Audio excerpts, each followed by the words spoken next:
Hello, welcome to Coffee Masterclasses. His Excellency Mr. N.Djundjunan and Christos Lukakis, a world champion, will talk about the coffee and the features of the Indonesian coffee. Ευχαριστώ. Okay.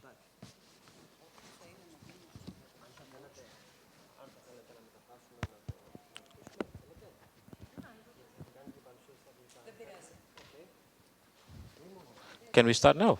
Oh, thank you. Move on in English. A very good day. I would say Kalimera. Thank you. I'm trying to learn that, but the very best thing that I learned is Kalimera, Kalispera, and Efkaristo. That's it for the time being. I've been here for about 6 months. Well, thank you again for coming with us. My name is N.Djundjunan. I'm the ambassador of Indonesia. Has been here for about 6 months. I'm trying to learn the value of being fit to a Greek community, and I think I'm in the right place because Indonesians and Greeks is quite similar in the best way to do. For example, it's like coffee.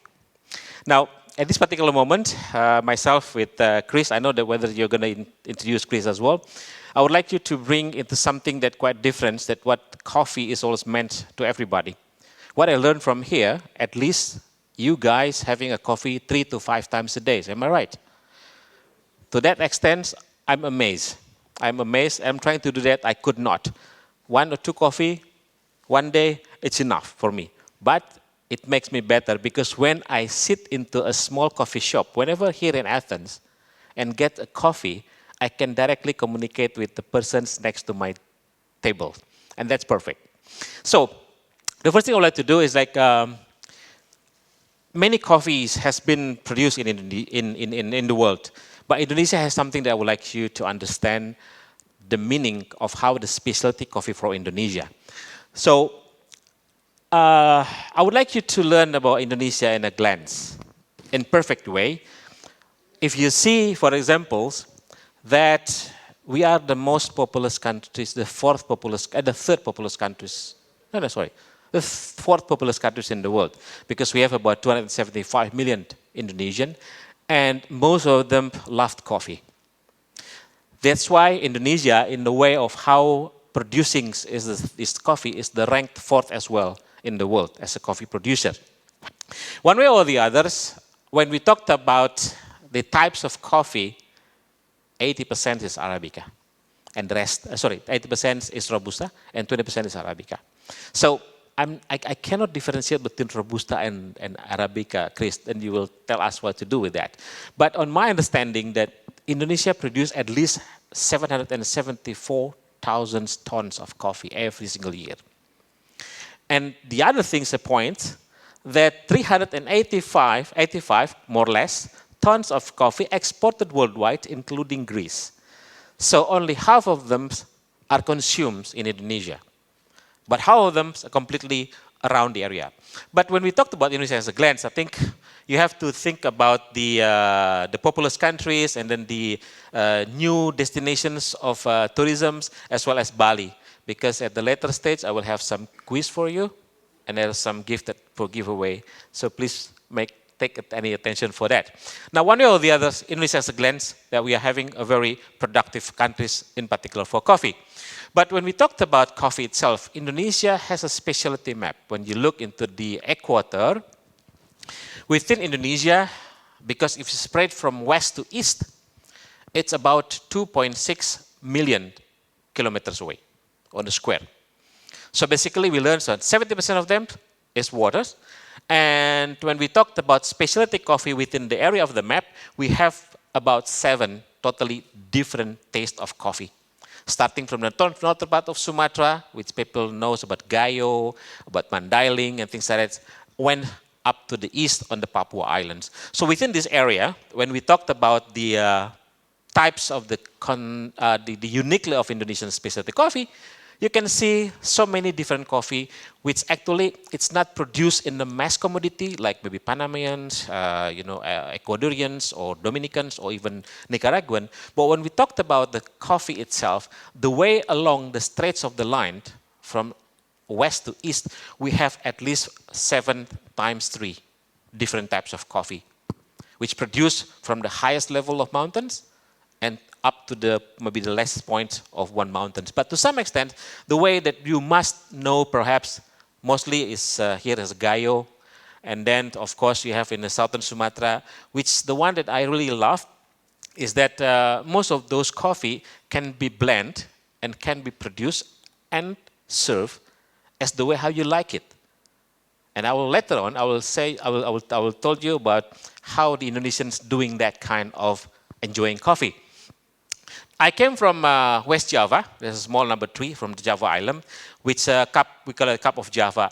A cup of Java was meant every time when I came here, every time I go to the coffee shops, everybody like, can I have a cup of Java? I said, what does that mean? I said, I want a coffee, especially from Indonesia. So now it was meant that every time people think about Indonesian coffee, it's a cup of Java. Now, Java is one of the islands, and I came from West Java. One of the best that I really like is from Ciwidey. Ciwidey is a little bit more the mountainous area, very cold area. I loved it because it's coming from a very traditional one, the way how to serve it.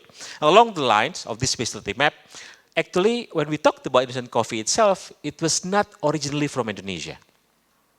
It was not originally. It was brought by the Dutch colony at the time on the 17th centuries, actually from the Malabar, India. But actually now, along the line of 34th provinces of Indonesia have their own coffee, which is the line that I mentioned to you from the west to east equators. Now, the lens of the point, then most of coffee, if you come and know more about Indonesian coffee, you will know that the coffee will came from the original point. So for example, like if you see Bali, for example, so we call it Bali coffee. But actually from Bali, you have Kintamani and Bajawa. That's totally different. But mostly people knows Bali. What I learned also from culture coffee here in Greece, they don't really, specific request where it come from. As long as a coffee is good and make it what Greek way coffee do, everything is fine. So by saying this, the way how Indonesians enjoy the coffee, there are several things that I would like to explain to you one by one. The very first one, this one, is very uniquely done in Sumatra Island. So they put a little bit more coffee in a very thick, roast after roasting and then grinding. So they put it more what do you call that? More roughly one. So they put at this maybe about 1/4 or 1/3 of the glass. They put some waters, a little bit more sugars, and they keep it away and they're floating. Once it's floating, they will turn and close by the small plates, and then they turn back. So they eat that like that. So it's like a filter coffee back then. I mean, if I'm not mistaken. So the way how they do it, and it's good. I tried it very much well. It's lovely because you can sense something different on the way of that. And then we also have kopitiam. Kopitiam means coming from Malay ways of traditionally make a coffee, which actually now is becoming more popular in Indonesia. Many places, many areas now having kopitiam. And kopitiam is a way how you are having a small coffee shop here as well. And then when we talked about kopi turbuk, this is one of the most Indonesian is doing, like the way how the Greek coffee is doing. He will be corrected if I'm wrong, but basically in this one point, kopi turbuk. Kopi turbuk is like the collision coffee. You're colliding between 1 cup or 1 teaspoon or 2 teaspoons or 4 teaspoons of coffee, put it in a glass, you put in some hot water, and that's it. That's why we call it kopi tubruk or collision coffee. And then one of the most important point that I really would like to learn from your side, what do you think about the kopi Josh? It's something that you will never find anywhere in the world, only in Indonesia.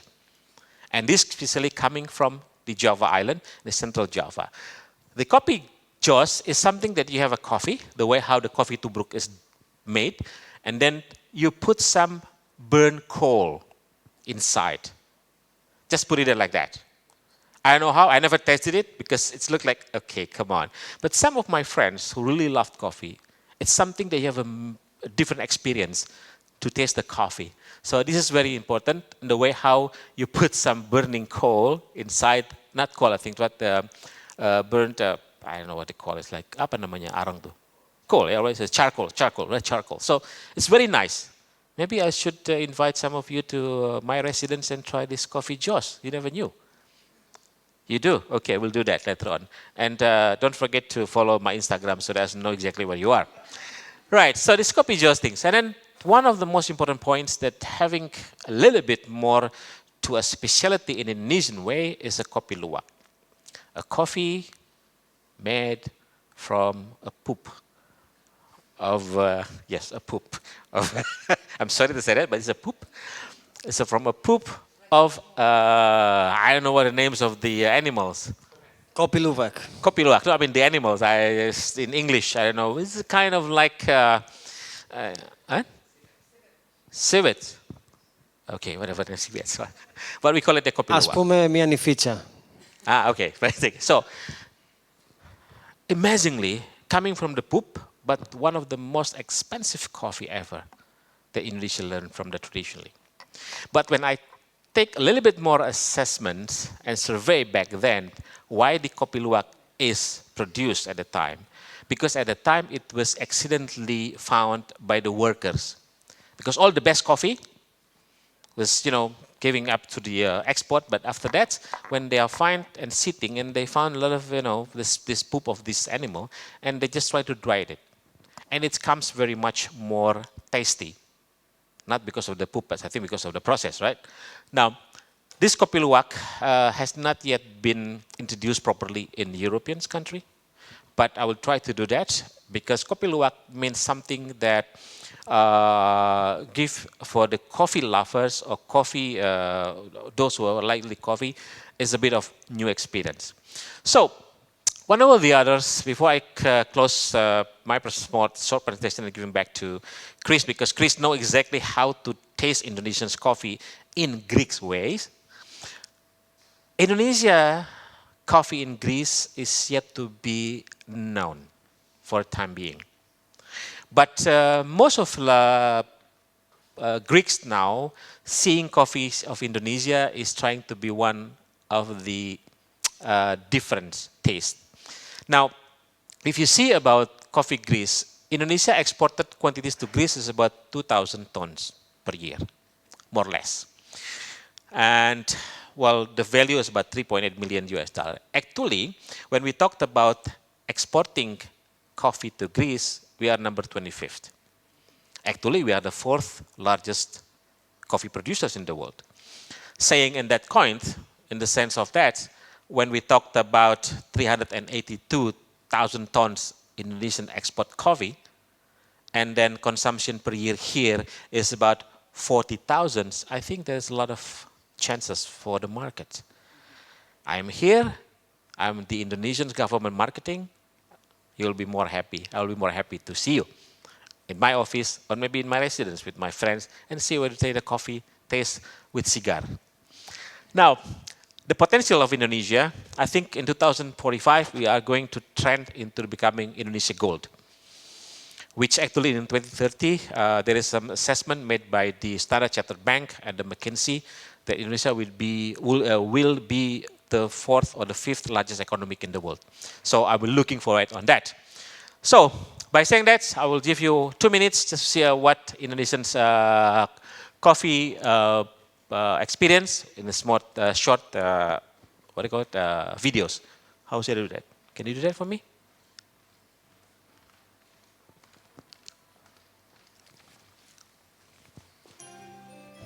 The Indonesian archipelago, a green heaven of widely scattered fertile islands.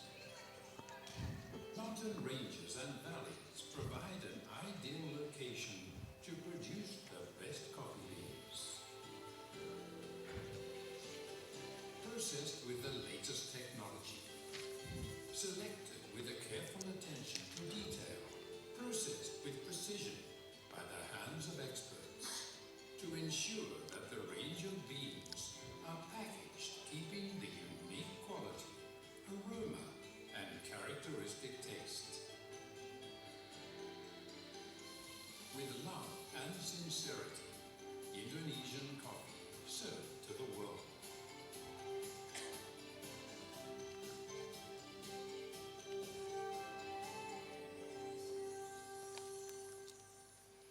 So with this, I hope that you will come to Indonesia, at least enjoy the first coffee made by Indonesian embassies here, maybe later on, and then perhaps in the future we can do that.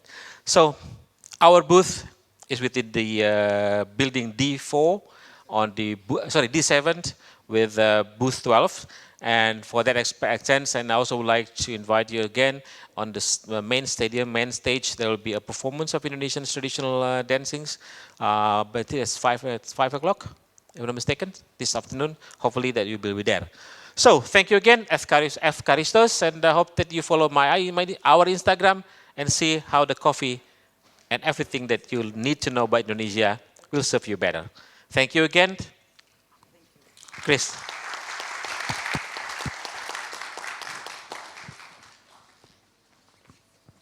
Terima kasih, Mr. President. I said thank you in Indonesian. Εγώ θα συνεχίσω στα ελληνικά, έτσι για να είμαστε λίγο πιο χαλαροί, να καταλάβουμε πολύ πιο εύκολα τι ακριβώς γίνεται. Ο αγαπητός πρέσβης της Ινδονησίας, που έχω τη χαρά να τον γνωρίζω εδώ και 6 μήνες που βρίσκεται στην Ελλάδα, μας έδειξε σε πολύ λεπτομερείς πληροφορίες, πράγματα από όσα αφορά την κουλτούρα της Ινδονησίας και πολύ λεπτομερή νούμερα τα οποία κάνουν εμπόριο τα προϊόντα της Ινδονησίας και κυρίως τον καφέ. Θα αρχίσω λοιπόν να κάνω μια μικρή εισαγωγή για τον εαυτό μου, να σας πω ποιος είμαι στο χώρο και τι ακριβώς θα πούμε σήμερα. Δεν είναι πολύ μεγάλη παρουσίαση, αλλά κυρίως είναι από μια προσωπική δική μου εμπειρία που είχα πηγαίνοντας στην Ινδονησία, όχι στον Παλί για διακοπές, όχι για μήνα του μέλητος, ακόμα τουλάχιστον.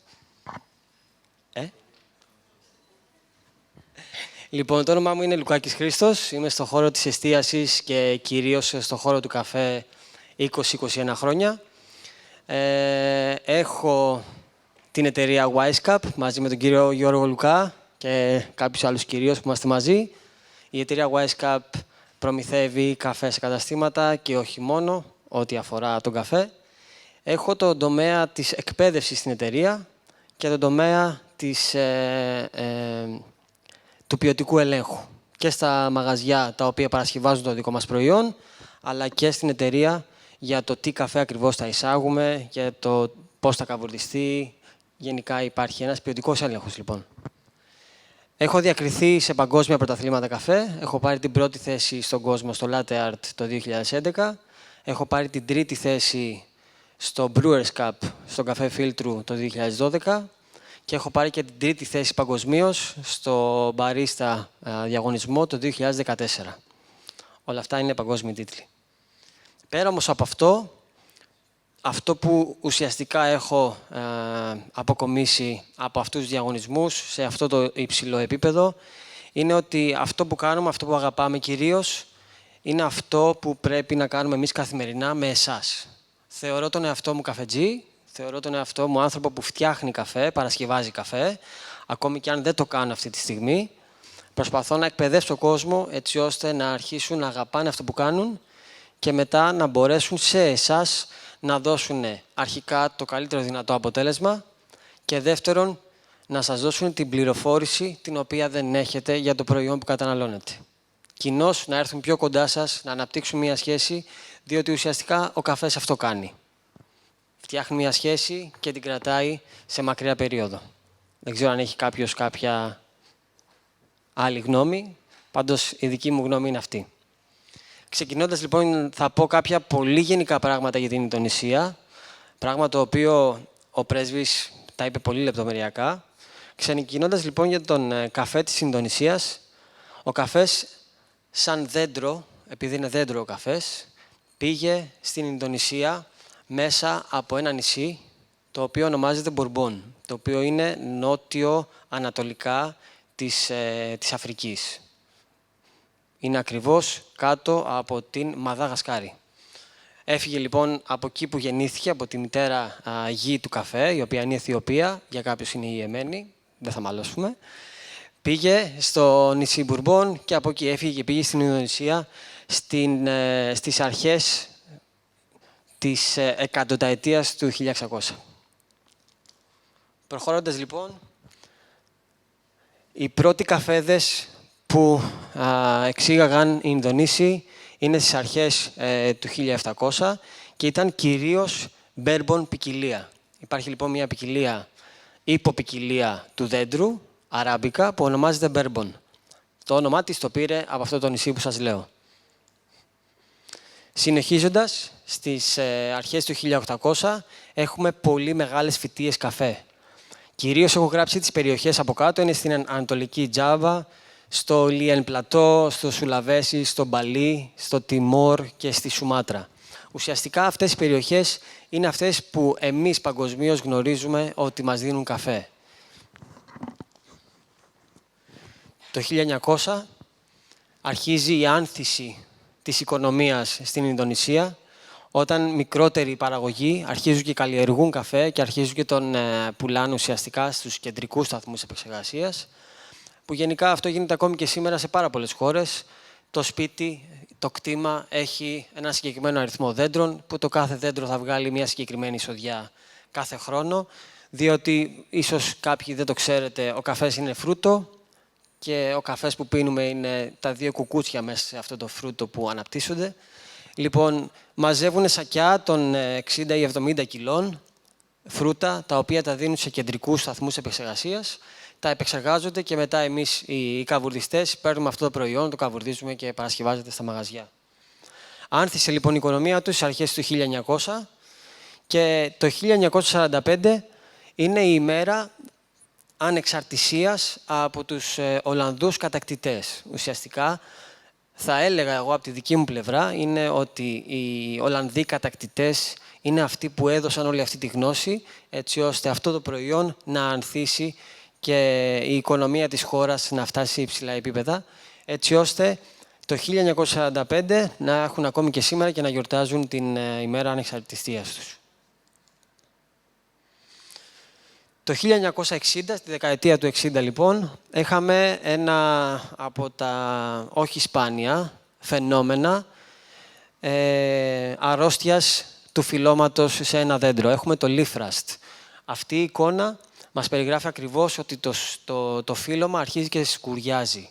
Αυτό έχει να κάνει διότι το δέντρο σαν δέντρο, στο περιβάλλον που καλλιεργείται, δυστυχώς δεν μπορεί να αντέξει τις κλιματολογικές συνθήκες και αρχίζει και βγάζει ασθένειες. Διότι και εμείς από τη δική μας πλευρά, σίγουρα τότε, δεν ήξεραν το πώς να δώσουν θρεπτικά στοιχεία στο δέντρο, έτσι ώστε να αντέξει αυτές τις επερχόμενες αρρώστιες. Με αποτέλεσμα να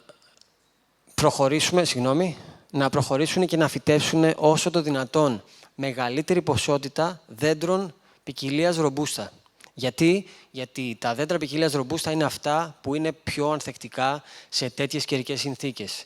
Γι' αυτό λοιπόν, όπως είπε ο κύριος Πρέσβης νωρίτερα, ότι το 80% της ποσότητας που καλλιεργείται στην Ινδονησία είναι ρομπούστα. Γι' αυτό λοιπόν, επειδή τότε είχαμε στα δέντρα της αράμπικα την ασθένεια, το leaf rust, να σκουριάσει το φύλλωμα, να μην μπορεί το δέντρο να αποδώσει καλή ποιότητα καφέ, οπότε να αναγκαστούν όλοι οι παραγωγοί να βγάλουν τα δέντρα τους για να βάλουν δέντρα ποικιλίας ρομπούστα. Καταλαβαίνετε το λόγο, έτσι δεν... Ωραία. Ας πούμε λοιπόν για τις περιοχές, κυρίως το γευστικό προφίλ που βγάζουν. Στο Μπαλί έχουν ένα πολύ ωραίο τροπικό κλίμα, πολύ ωραία ξενοδοχεία, κολυμπάμε, ζεστά νερά, πάμε εκεί για μήνα του μέληθος, διακοπές, δεν χρειάζεται να πιούμε καφέ. Παρ' όλα αυτά υπάρχουν και τα πιο υψηλά υψόμετρα, τα οποία μας βγάζουν πολύ καλής ποιότητας καφέ. Ανάλογα το πώς θα τον επεξεργαστούμε επίσης και μετά το πώς θα το διαχειριστούμε εμείς. Λοιπόν, μας βγάζουν ένα πολύ κόμπλεξο, όπως γράφω, είναι ένα πολύπλοκο φλιτζάνι. Πολύπλοκο σημαίνει όταν παίρνουμε ένα φλιτζάνι το οποίο έχει πολλά γευστικά αρώματα. Έχει ένα πολύ καλό σώμα, το οποίο είναι βελούδινο, έχουμε χαμηλή οξύτητα βέβαια και μετά έχουμε κάποια από τα κύρια χαρακτηριστικά γενικότερα του Ινδονήσιου καφέ, τα οποία είναι κυρίως ξυλώδη χαρακτηριστικά και πικάντικα. Όλα αυτά και όλες αυτές οι γεύσεις, αν παρακολουθήσουμε και στη συνέχεια, είναι γεύσεις και αρώματα που μας θυμίζουν όλα αυτά που θα δούμε τώρα. Δηλαδή, πίνοντας ένα καφέ δεν σημαίνει ότι έχουμε βάλει πιπέρι κόκκινο ή έχουμε βάλει ξύλο από δρύς. Αυτά είναι χαρακτηριστικά τα οποία βγαίνουν βάσει της ποικιλίας στο συγκεκριμένο μέρος που έχει καλλιεργηθεί και μετά βάσει του καβουρδίσματος πόσο βαθύ ή πόσο ανοιχτό το έχουμε κάνει και μετά είναι ο τρόπος παρασκευής. Εντάξει. Λοιπόν, στην περιοχή Φλόρες βγάζουμε περισσότερο σοκολατένια χαρακτηριστικά, ανθικά χαρακτηριστικά και πάλι έρθει, γήινα χαρακτηριστικά. Στην περιοχή Τζάβα παίρνουμε χαρακτήρα της μαύρης σοκολάτας, πικάντικα χαρακτηριστικά, μελάσα και μέτρια οξύτητα. Στην περιοχή Σουλαβέση παίρνουμε ένα πολύ κρεμόδι, θα έλεγα, smooth. Πώς μπορούμε να το μεταφράσουμε, κύριε? Το smooth από τα αγγλικά στα ελληνικά. Ακριβώς. Ένα λοιπόν απαλό αποτέλεσμα. Πάλι έρθει, πάλι spicy, αλλά έχει και πολύ γλυκά νάτι χαρακτηριστικά, ξηρό καρπών και έχει ένα πολύ φωτεινό τελείωμα. Φωτεινό τελείωμα, λαμπερό τελείωμα. Φανταστείτε ένας καφές πολύ καθαρός, ωραίος, έντονος, με πολύ ωραία επίγευση. Και στην περιοχή Σουμάτρα βγάζουμε πιο πολύ πικρή σοκολάτα, γλυκά φρούτα και μετά βγάζουμε κάποια καπνικά στοιχεία και χαμηλή οξύτητα. Γι' αυτό λοιπόν από όλα αυτά τα προφίλ που μόλις είπαμε, προχωρώντας, θα σας πω στη συνέχεια, έχουμε ένα highlight της χώρας του Specialty Coffee Association που είναι ο Μάικλ Γιασίν. Ο Μάικλ Γιασίν είναι ένας από τους ανθρώπους ο οποίος είναι πρωτοπόρος στη χώρα του, στην Ινδονησία, με το να δείξει καινούριους τρόπους επεξεργασίας καφέ, έτσι ώστε να βελτιώσει την ποιότητα της πρώτης ύλης.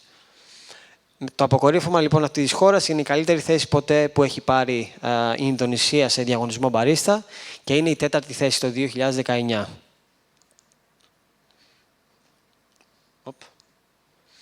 Αυτά που μας είπε λοιπόν ο κύριος Πρέσβης όσον αφορά τις εξαγωγές, αυτά είναι κάποια πολύ γενικότερα σε σχέση με τα νούμερα που μας έδωσε, αλλά το 5,5% της παγκόσμιας κατανάλωσης καφέ ανήκει στον καφέ Ινδονησίας. Το 72% ανήκει σε ποικιλία ρομπούστα, σιγά σιγά αλλάζει. Το κλίμα γίνεται πιο εύπορο για τα δέντρα της ποικιλίας αράμπικα, οπότε έχουμε ένα 28% που καλλιεργούμε καφέ και εξάγουν. Και μετά οι 5 πιο δημοφιλείς προορισμοί που εισάγουν καφέ από την Ινδονησία είναι οι Ηνωμένες Πολιτείες, η Μαλαισία, η Ιαπωνία, η Αίγυπτος και η Ιταλία. Μιλώντας πολύ συγκεκριμένα για την Αίγυπτο και την Ιταλία, τις μεσογειακές χώρες θα έλεγα εγώ, θα βάλω και την Ελλάδα μέσα, κυρίως ο Ινδονησιακός καφές είναι ένα είδος καφέ το οποίο το χρησιμοποιούν πολύ έτσι ώστε να δημιουργήσουν ένα χαρμάνι, ένα blend. Χαρμάνι σημαίνει όταν μπλέκουμε έναν, 2 ή περισσότερους καφέδες μέσα σε μία σακούλα. Οπότε από τα προφίλ που είδαμε πριν και τις γεύσεις και τα χαρακτηριστικά, ένα ποσοστό σε καφέδες που καταναλώνουμε στην αγορά, τα οποία είναι χαρμάνια, τα οποία είναι blend, έχει καφέ από την Ινδονησία. Γι' αυτό λοιπόν ο τρόπος που φτιάχνει κάποιος ένα blend, ένα χαρμάνι, είναι πολύ συγκεκριμένος. Θέλει στην αγορά που θα δώσει το προϊόν να βάλει τα ανάλογα γευστικά χαρακτηριστικά, τα οποία τα παίρνει από συγκεκριμένους καφέδες που καλλιεργούνται σε συγκεκριμένες χώρες. Πολύ συγκεκριμένα, οι νότιες χώρες της Μεσογείου, της Ευρώπης και οι βόρειες χώρες της Αφρικής κυρίως καταναλώνουν καφέ μεγάλα. Καφές μεγάλα, όταν λέμε ότι μπορούμε να πάρουμε από την Ινδονησία καφέ, ο οποίος μπορεί το γάλα να αναδείξει πολύ περισσότερα γευστικά χαρακτηριστικά του καφέ και ο καφές να έχει δυνατό χαρακτήρα σε ένα ρόφημα σαν το καπουτσίνο ή το διπλό καπουτσίνο, είναι καφέδες οι οποίοι τους παίρνουμε και τους βάζουμε σε ένα blend. Αυτή ήταν η δική μου εμπειρία, πάνε λίγα χρόνια που είχα πάει στην Ινδονησία. Είχα προσγειωθεί στην πρωτεύουσα της χώρας, στην Τζακάρτα, και από εκεί πήραμε αυτοκίνητο και πήγαμε στην περιοχή Μπαντούγκ. Ήθελα λοιπόν να πω, πάνω αριστερά βλέπετε το κόπι λούβακ, αυτό είναι το ζωάκι που μας έδειξε ο πρέσβης νωρίτερα. Υποτίθεται λοιπόν, υπάρχουν δύο οδοί. Υποτίθεται ότι αυτό το ζωάκι είναι άγριο, ζει μες στο δάσος, πηγαίνει στα δέντρα που βγάζουν καρπούς, που βγάζουν φρούτα, και έχει τη δυνατότητα να βρει τον πιο ώριμο καρπό, ο οποίος θα έχει αναπτύξει τα περισσότερα ζάχαρα, θα έχει το πιο γλυκό γευστικό αποτέλεσμα. Αλλά δεν γίνεται μόνο αυτό, δεν πηγαίνει μόνο στα δέντρα του καφέ, πηγαίνει και σε άλλα δέντρα. Παρ' όλα αυτά υπάρχουν άνθρωποι, επιστήμονες, οι οποίοι είδαν ότι όταν πήγαινε σε δέντρα του καφέ, ο κόκκος που ουσιαστικά το κουκούτσι που μάζευαν μετά οι άνθρωποι και έπαιρναν τον καφέ από τα περιτώματα του πούπι, της νυφίτσας λοιπόν, αποδεικνύονταν ότι ο καφές είχε επεξεργαστεί με ένα τέτοιο τρόπο έτσι ώστε να μας προσδώσει ένα πολύ καλό φλιτζάνι. Γιατί πάντα το ζωάκι αυτό πηγαίνει στο δέντρο και παίρνει τον πιο ώριμο καρπό. Βέβαια, άνθρωποι είμαστε, θέλουμε να μεγαλώσουμε το κέρδος, θέλουμε να μεγαλώσουμε την παραγωγή αυτού, οπότε έχουν φτιάξει συγκεκριμένα σημεία στα οποία τους δίνουν συγκεκριμένα φρούτα, τα τρώνε τα ζωάκια και βγάζουν τους καρπούς από πίσω. Λοιπόν, πήγα σε φάρμες, πήγα σε nursery. Τα nursery είναι έξω από τις φάρμες περιοχές τις οποίες έχουν πολύ μεγάλες εκτάσεις και καλλιεργούν καινούργιες ποικιλίες καφέ. Προσπαθούν να δουν η κάθε ποικιλία πώς μπορεί να αποδώσει σε κάθε τόπο. Πήγα σε ένα εστιατόριο, έχουν πολύ ωραία κουλτούρα, η κουλτούρα τους είναι πολύ κοντά στη δική μας, αλλά πολύ περισσότερο εμείς, κυρίως παγκοσμίως, μας νοιάζει πάρα πολύ πέρα από την κουλτούρα τους και το τι προϊόν βγάζουν.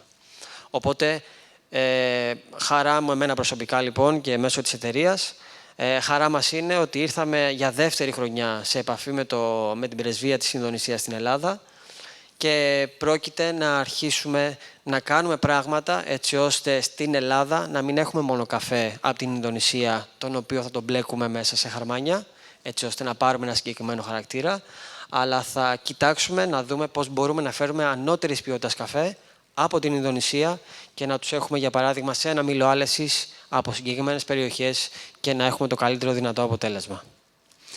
Ήταν χαρά μου. Ευχαριστώ πάρα πολύ. Θα ήθελα να δεχτώ οποιαδήποτε ερώτηση έχετε. Καμία.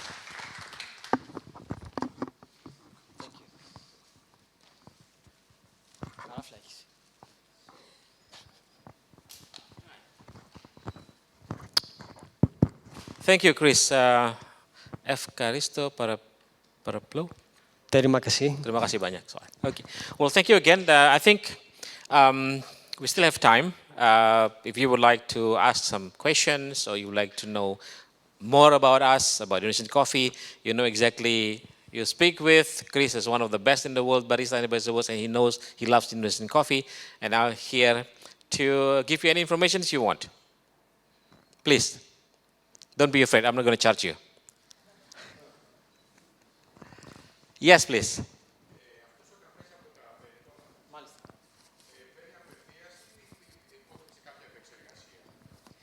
Η επεξεργασία που γίνεται ουσιαστικά γίνεται στο στομάχι του ζώου. Είναι σαν να έχουμε πάρει τον καφέ εμείς από το δέντρο και να ακολουθούμε μια διαδικασία ξύρανσης του κόκκου. Από ένα 60% μόλις μαζέψουμε εμείς τον καρπό υγρασίας που έχει το φρούτο, εμείς θέλουμε ο κόκκος να φτάσει στο επίπεδο περίπου 11 με 12%. Οπότε ο τρόπος επεξεργασίας, συγγνώμη που διακόπτω, ο τρόπος επεξεργασίας έχει να κάνει αρχικά με το πώς θα φτάσει σε αυτή την υγρασία ο κόκκος. Πείτε μου. Μέσα στο στομάχι του ζώου, ακριβώς. Όχι. Αυτά που παίρνουμε εμείς, όχι εγώ είμαι καφετζής, οι άνθρωποι που πάνε και μαζεύουν τα περιτώματα, το περνάνε από μια διαδικασία να τα ξεπλύνουν πάρα πολύ καλά, να τα αφήσουν στον ήλιο να στεγνώσει αυτή η υγρασία που έχουν προσθέσει και μετά έρχεται στην εταιρεία που καβουρδίζει τον καφέ, το οποίο μηχάνημα καβουρδίζει τον καφέ περίπου σε θερμοκρασίες μέχρι 220 βαθμούς και μετά εμείς οι καφετζίδες στα μαγαζιά παίρνουμε τον καφέ, τον αλέθουμε και τον φτιάχνουμε παρασκευαστικά στη μηχανή μας.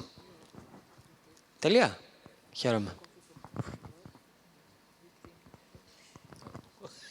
Okay, that's a very good question. Thank you. Anyone else, please? If you want to know something more about that, the one that how we taste the coffee. This one. Before then. Yes, this one. So, I know while you are thinking about what question that you'd like to ask to us, we believe that coffee cultures can blend any differences between people. What I learned from here about early this year. I came in Greece end of December last year, and I was warmly greeted by the snowstorm, and I really loved it to know, because I never thought that Athens can have such a snow. But it's good for family, because now you see the snow is like that. Now, and then after that, 3 days after we are stay at home, I went out with my wife, and I saw a lot of Greeks within the community are coming out of the house, coming out of their property, and they have all coffee. And that's the great things I see. Now, by learning on that, I think if you see some of this, right? Even now in Indonesia, Chris, I don't know whether you have seen that. This, we call it the Starbucks keliling, means Starling. Well, we call it Starbucks because they provide an easy coffee. It's movable using bicycles. It's almost you can find anywhere in Indonesia now. Because now coffee is something more to that. They just blend everything. Any coffee, black coffee, what do you call it? Tiga kopi itu apa namanya? Apa namanya? Yeah, coffee, 3-in-1. They call it 3-in-1 coffee. So coffee, milk, and sugar, and things like that. But the way how we taste coffee is something different. I think when the questions raised by you, I think the way how you taste the coffee of Luwak, I don't know whether we have some coffee Luwak in our booth. Very limited, because you are to ask the question, they can come to the booth, they can taste. You do that? Okay, you'll see me then, right? Okay. So the way how we taste the coffee, I don't know whether you taste, but most of this coffee, which I really like, is the kopi tubruk, the collision coffee, demolition coffee, whatever names of. But because it's the way how you made the coffee is directly the way how you do it here as well. You know, blending all the coffees so that. So, since our time is about 50 minutes, I would like to, if there's no questions, I would like to give you some questions, some quiz. Maybe some of you have, take quite attention on our presentations. I don't know about you, but you can also raise how many questions per Ramadan? 2, 3, 5, 4, 6, 7, 10? Or maximum 5. Okay, so there's only 5 lucky persons in this building. I can give you maybe 3 questions after that. Okay. I will have 2. So you will be for the first. I will give 3 questions to the audience in order to tell us what they just saw. Yeah, I don't know, maybe something we need to be convinced that they're not sleeping. Yeah, okay. So, first questions from you, Chris.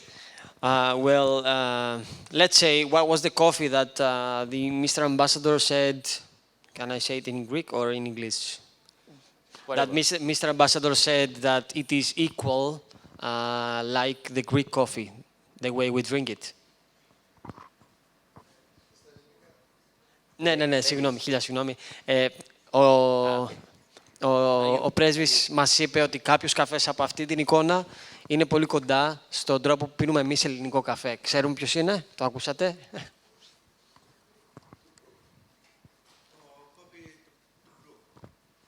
Το πάνω αριστερά λες? Το κόπι του Μπρουκ. Ναι, ακριβώς. Αυτό είναι. He's right. Now you're learning. So you can do that. That's one of the specialty coffee. It's specially made by our embassy, so I hope that. But you have to taste the coffee, but don't keep it as a souvenir only, right? Okay, great. I would say the only difference is that we boil the coffee and we grind the coffee really, really, really fine. Yes. And in this cup, we can see some leftovers on the edge of the glass, which probably makes that small difference between Greek coffee and the Tubruk. Tubruk coffee. Great. So my second questions will be coming about very easy way to do. If you can name the capital of Indonesia. Okay, everybody loves me. So I have to. Okay. Am I? Are you? Yes, please. Great. Yeah. You're lucky. I mean, you've been to Indonesia before? No, actually no. No? Okay, I'll be waiting you there. All right. Chris. Okay. Let's say, what is the... ποια είναι η μεγαλύτερη παραγωγός... Βασικά, συγγνώμη. Η Ινδονησία παράγει 2 ποικιλίες καφέ. Ποια είναι η ποικιλία καφέ που παράγει περισσότερο? Ποιος το πήρε το δώρο? Εσείς εκεί πάνω θα πιείτε κοπηλούβα. Τα θέλατε. Αναστασία. Ωχ, λάθος τα πες. 78% ρομπούστα είπα εγώ. Ο κύριος πρέσβης είπε 80%. Μάλιστα. She's right. Okay. Almost. Almost, okay. But she answered the question. Okay, next answer. So there we are two left, right? Two more. You can more? No. Well, maybe for next time, I think, right? Okay. So the fourth questions, I will be the last one. Okay, so yeah. Well, το Μπάλι καλλιεργεί καφέ. Ναι. Όχι, έλα. Καλλιεργεί καφέ το Μπάλι. Ναι. Yes. She answered. So what is your question? If Bali produces coffee. Okay. That was, if cultivates coffee, not only tourism. Oh, yes, of course. Thank you. Right. We know Bali, Indonesia, because of the tourism destination. So my last question is a little bit more different than the coffee itself, but you know that Indonesia now is the fourth most populous country in the world. We are the third democracy, the largest democracies in the world, and we are trying to be the next, economic giants in the world. But there's one question that I really would like you to see. Do you ever know what is the name of Indonesian president? Hey, you all have a gadget. Come on. You're taking the president. Right? No, not you are. You. Sorry? The name of the president. The name of the president. Okay, I know that you have a gadget. Okay. Great. Now, okay. Thank you again. Thank you. So maybe later on you can bring your gift. Come. So basically, we are now on the presidency of the G20. What we learned from this presidency for this year, that we have a commonality with Greece. In particular, when we talked about green energy, blue economy, more to the sustainability and things like that. So I've learned a lot about how that this country can work more with Indonesia. And coffee, one of the other, would be one of the best things that we could do. So by that, I think, again, I would like to express my high appreciation to you, Chris, for being more Indonesian than me about the coffee. One way or the other, maybe next year we're going to be more, participate in this event, more things to share. But before I do that, I would like to present to Chris the token of appreciation. Can I have that for Pak Chris?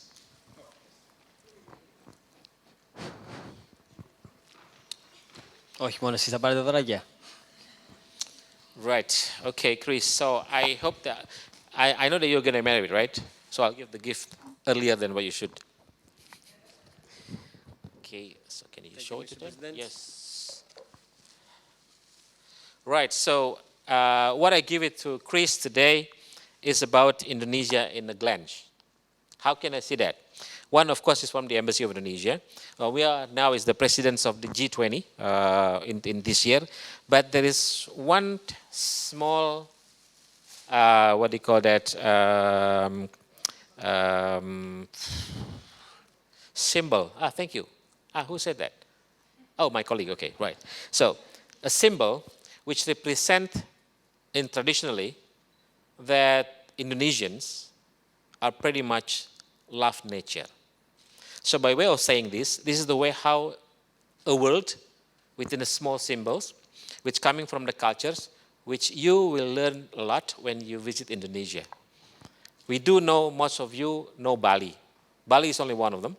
We have about 17,000 more islands, well, 11,000 more than yours. So we are having a chance for you guys to visit Indonesia, and we have another 10 new destinations than Bali. Because everybody in Indonesia, when they come and visit Greece, they only know two things, Acropolis and Santorini. That's it. But they do have Mykonos, Lycasitos, Zakynthos, whatever. A lot of islands that really love to see. So again, thank you very much. Chris, thank you very much for everything. And I hope that you enjoy the seminars. We'll see you again next year. Ευχαριστώ. Bye.